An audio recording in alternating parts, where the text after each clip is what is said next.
Well, it was a pretty rough week last week. Yeah.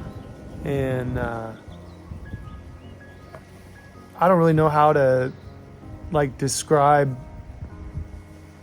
how much it meant to us, but obviously, on Wednesday or Tuesday was the tornadoes and stuff Right.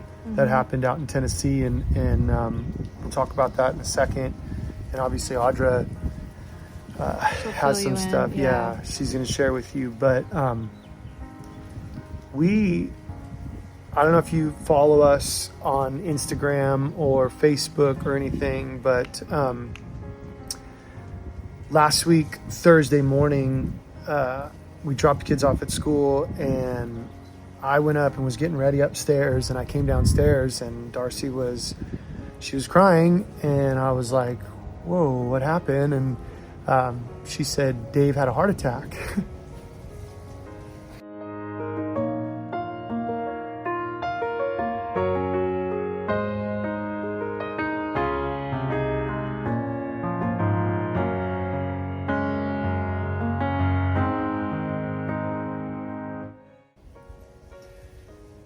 Obviously, your first thought is, I'm sure he's going to make it.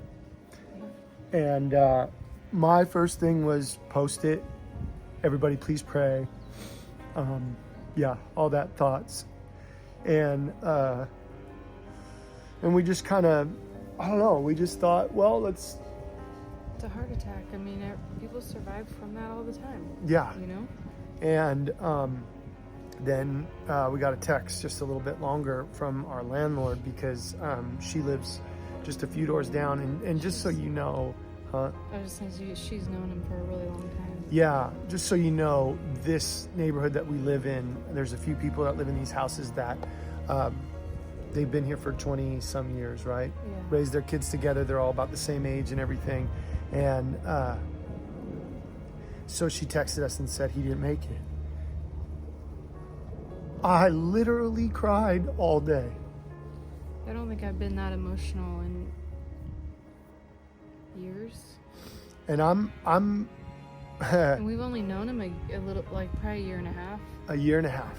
And but I think the difference is that he was next door to us, and their family, I mean, just someone you saw daily, almost every day, you know. And from when we moved in, I don't know how many of you live in California, but in California it's a little different. Sometimes you could never know your neighbors, and I would say that's probably, partly your fault, partly their fault. When you're in California, you're busy. It's a crazy busy life, and you kind of keep to yourself and you just do your thing.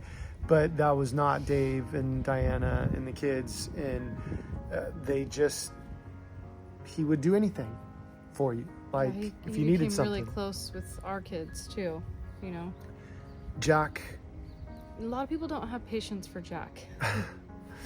And he did. He has a lot of questions, and he doesn't stop talking, and he's a different little dude, man.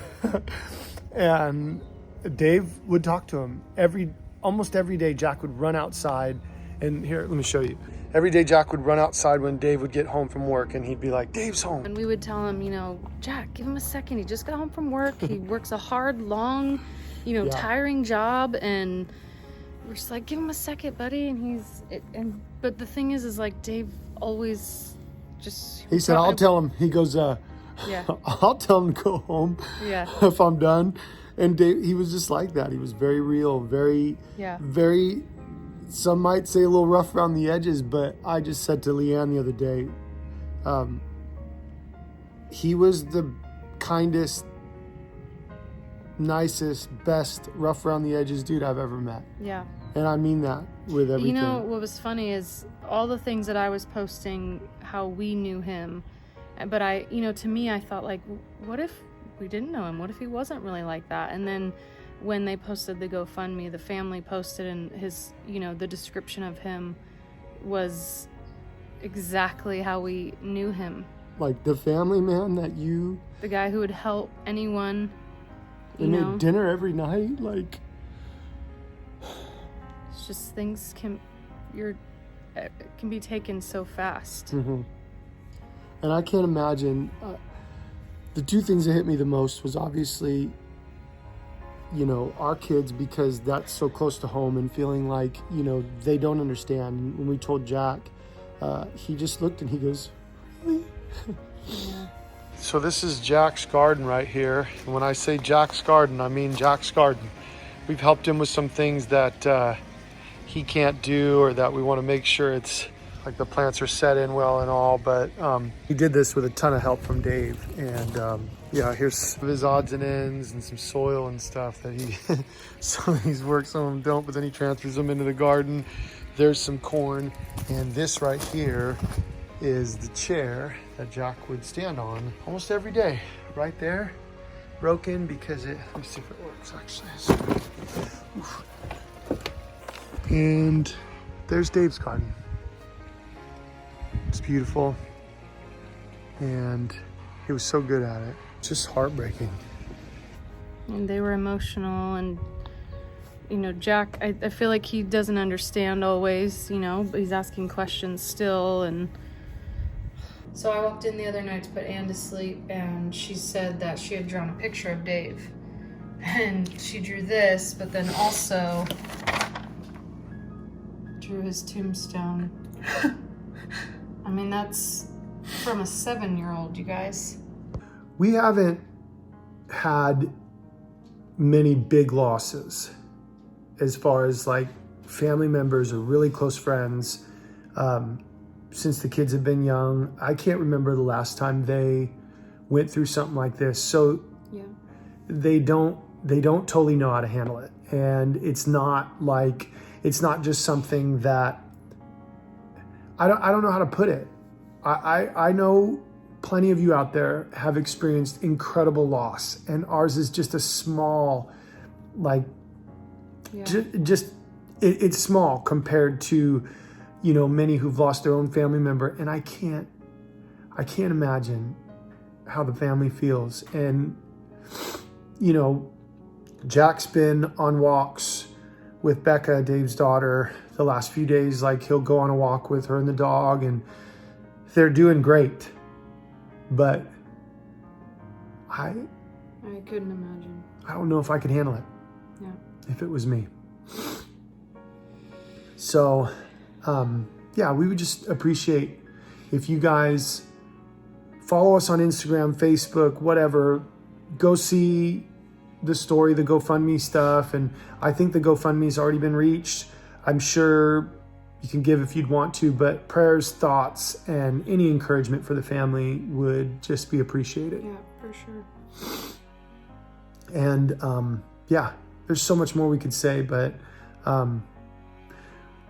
let's get to Audra and what they're experiencing in Tennessee. So the tornado that hit, it did come through Lebanon, but it didn't touch where we are, where our granddad's house is. It's all kind of close to the fairgrounds and everything, and my heart is very broken and goes out to all the families that were affected by it.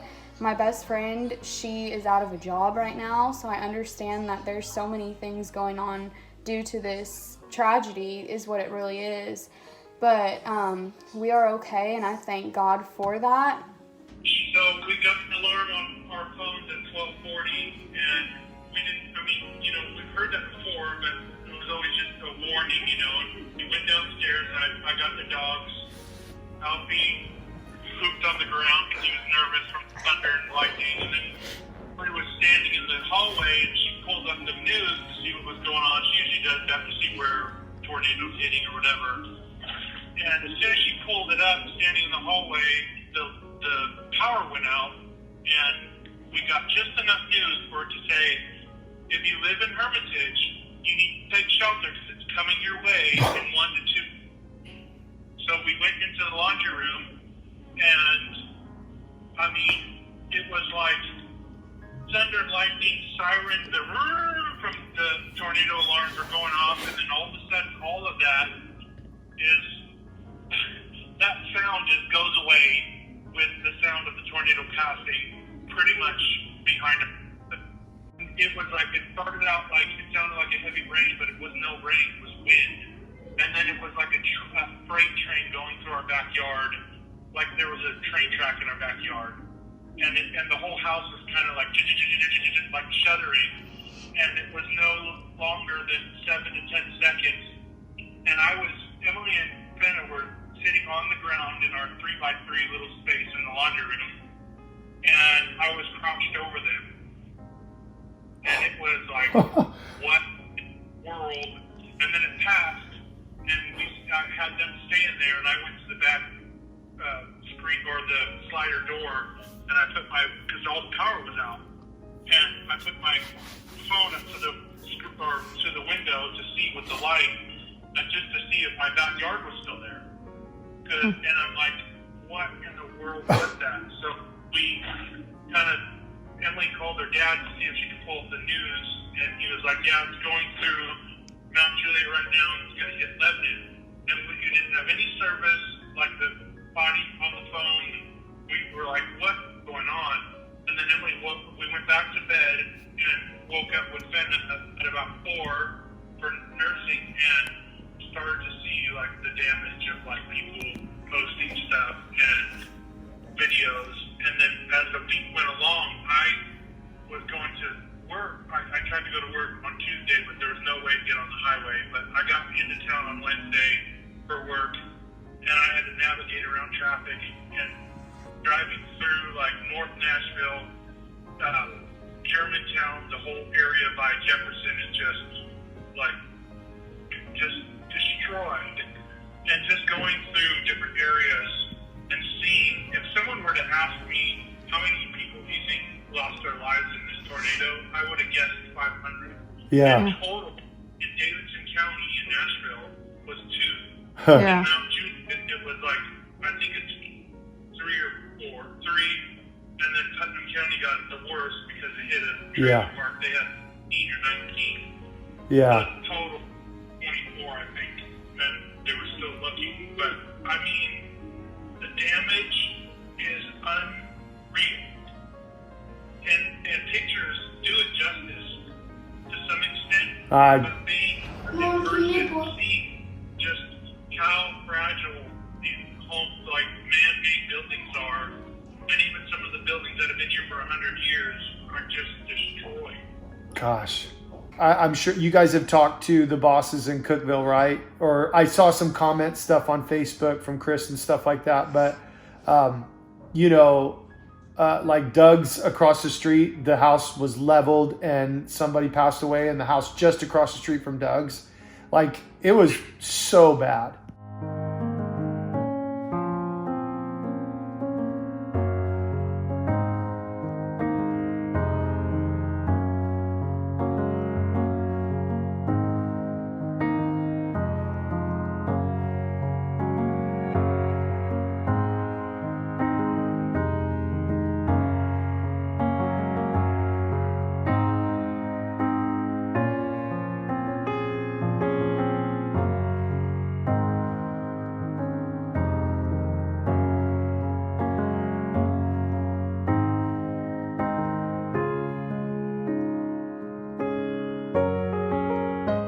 We just want to encourage you. We know that for us, like this, we're devastated, and it's huge for us, all of this stuff.